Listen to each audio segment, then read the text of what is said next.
Hey everybody. This Monday, I'm heading to Alaska for a 3-day tour of the state. I've been looking forward to this for a long time, not only because Alaska is one of the most beautiful places in a country that's full of beautiful places, but because I'll have several opportunities to meet with everyday Alaskans about what's going on in their lives. I'll travel throughout the state, meet with Alaskans who live above the Arctic Circle, with Alaska natives, and with folks who earn their livelihoods through fishing and tourism. And I expect to learn a lot. One thing I've learned so far is that a lot of these conversations begin with climate change. And that's because Alaskans are already living with its effects.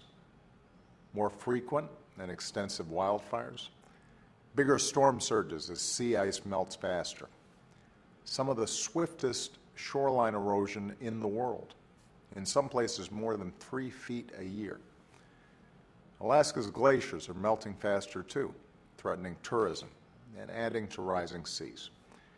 And if we do nothing, Alaskan temperatures are projected to rise between 6 and 12 degrees by the end of the century, changing all sorts of industries forever.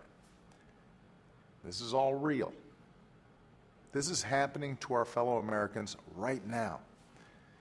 In fact, Alaska's governor recently told me that 4 villages are in imminent danger and have to be relocated. Already rising sea levels are beginning to swallow one island community. Think about that. If another country threatened to wipe out an American town, we'd do everything in our power to protect ourselves. Climate change poses the same threat right now. That's why one of the things I'll do while I'm in Alaska is to convene other nations to meet this threat. Several Arctic nations have already committed to action. Since the United States and China worked together to set ambitious climate targets last year, leading by example, many of the world's biggest emitters have come forward with new climate plans of their own.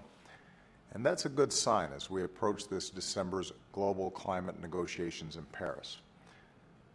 Now, one of the ways America's leading is by transitioning away from dirty energy sources that threaten our health and our environment, and by going all in on clean, renewable energy sources like wind and solar.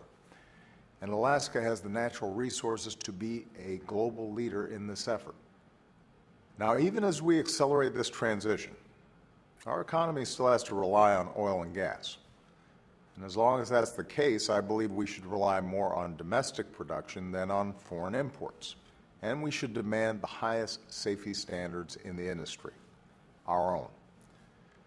Still, I know that there are Americans who are concerned about oil companies drilling in environmentally sensitive waters. Some are also concerned with my administration's decision to approve Shell's application to drill a well off the Alaskan coast, using leases they purchased before I took office. I share people's concerns about offshore drilling. I remember the BP spill in the Gulf of Mexico all too well.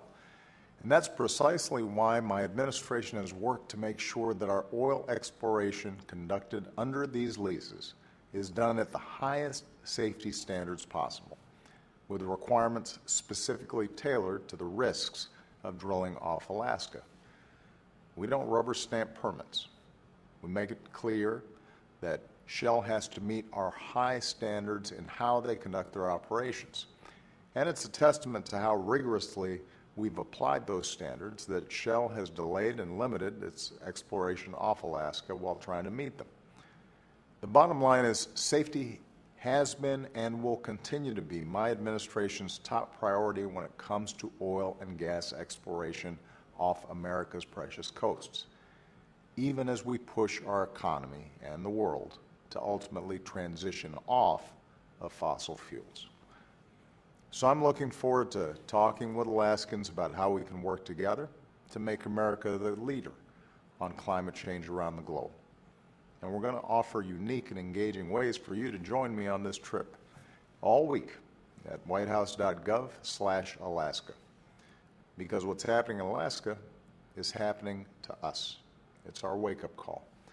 And as long as I'm president, America will lead the world to meet the threat of climate change before it's too late. Thanks, and have a great weekend.